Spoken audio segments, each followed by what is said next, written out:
প্রমাণ করে যাচ্ছ তোমরা যুদ্ধ চাও না, শান্তি চাও, অথচ আমাদের পাশের দেশকে ডুবিয়ে রেখে আজকে তোমরা জামাত ইসলামকে ব্যবহার করতে চেয়েছ, কিন্তু কোনো ফায়দা হয় নাই।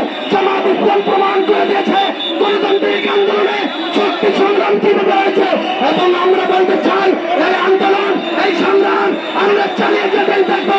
এবং বেগম খালেদা জিয়া আজকে মুক্তি পেয়েছে, আজকে প্রমাণ হয়েছে, বিচারপতি মানিক তুমি কোথায় যাইতেছিলা? 80 লক্ষ টাকা নিয়ে তোমার উপায় নাই। আজকে আওয়ামী লীগের প্রত্যেক এমপি, প্রত্যেক মন্ত্রী, প্রত্যেক সেক্রেটারিয়েট, প্রত্যেক এলাকার সহযোগী, ওয়ার্ডের সভাপতি, ওয়ার্ডের কর্মী, নেতা সব ধরে খাবে রিমান্ডের পর রিমান্ড। আজকে তোমাদেরকে বুঝিয়ে দেওয়া হবে বিচার কাকে বলে। আজকে অবাক লাগে 7 সিস্টারকে ভেঙে দিয়ে ভারত তোমরা আমাদের সঙ্গে করেছ, পার্শ্ববর্তী দেশ পাকিস্তানের সঙ্গে তোমরা কেন পারো না। আজকে অবাক লাগে। এই জন্য আমাদের এখন প্রয়োজন এই দাবিদার, এই গোলাম, এই শয়তান, এই ফ্যাসিস্টের সমস্ত পণ্য, সমস্ত কিছুকে আমরা বাদ দিয়ে আমরা আমাদের দেশীয় পণ্য ব্যবহার করব। এবং ভারতীয় যত চ্যানেল আছে 20 লাইনের ব্যবসায়ীদের বলতে চাই ওদেরকে বাদ দিয়ে দেন। যারা পেঁয়াজ আমদানি করেন, বিভিন্ন প্রোডাক্ট আমদানি করেন, ইতিমধ্যে আমি বলে দিতে চাই তাদের সব কিছুকে বাদ দিয়ে দেন। প্রয়োজন নয় আমরা চাইনার থেকে আনবো, আমরা পাকিস্তান থেকে আনবো, তোমাদের কোনো প্রয়োজন নাই।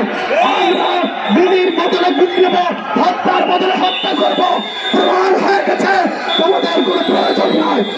তামাম বাংলায় একটাই এখন আওয়াজ তুলতে হবে। কারণ হলো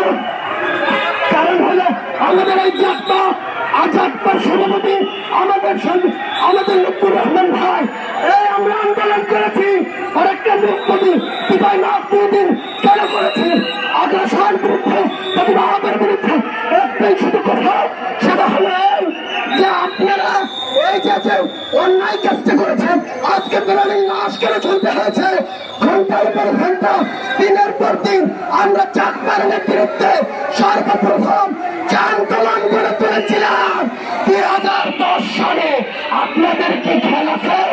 আমরা 2010 সালে যে আন্দোলন, যে সংগ্রাম করেছিলাম, ছাত্র আন্দোলন, পুলিশ ভাইয়েরা, র্যাবের লোকেরা, আর্মির লোকেরা, ডিজির লোকেরা আমাদেরকে পাখির মতো গুলি করে মারছে। এই গুলির বিরুদ্ধে আমরা এক পাও পিছু হয় নাই। আমরা জীবন দিতে শিখেছি, আমরা বুক পেতে দিতে শিখেছি, পিঠ দিতে শিখি নাই। এই জন্য আমরা আপনাদেরকে বলে রেখেছি, আপনার সেই 173 দিনের কোনো ভুলেছেন না।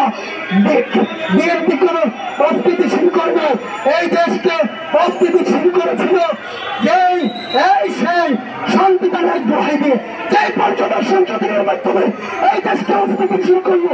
এই বিচারপতি খায়রুল হক, এই বিচারপতি খায়রুল হকের অবিলম্বে আমরা বসে চাই। কারণ এই বিচারপতি খায়রুল হক, বিচারপতি মানিক আর বিচারপতি আনায়তুর রহিম সহ যারা বলেছে ইতিমধ্যেই বেগম খালেদা জিয়াকে কোনো জামিন দেওয়া যাবে না, তারেক রহমানকে জামিন দেওয়া যাবে না।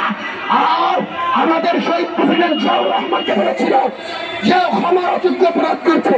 আজকে বাংলার মানুষ দেখতেছে তোমাদের পায়ের তলা থেকে মাথা পর্যন্ত অপরাধী তোমরা নিমজ্জিত সাগরে ডুবে আছো।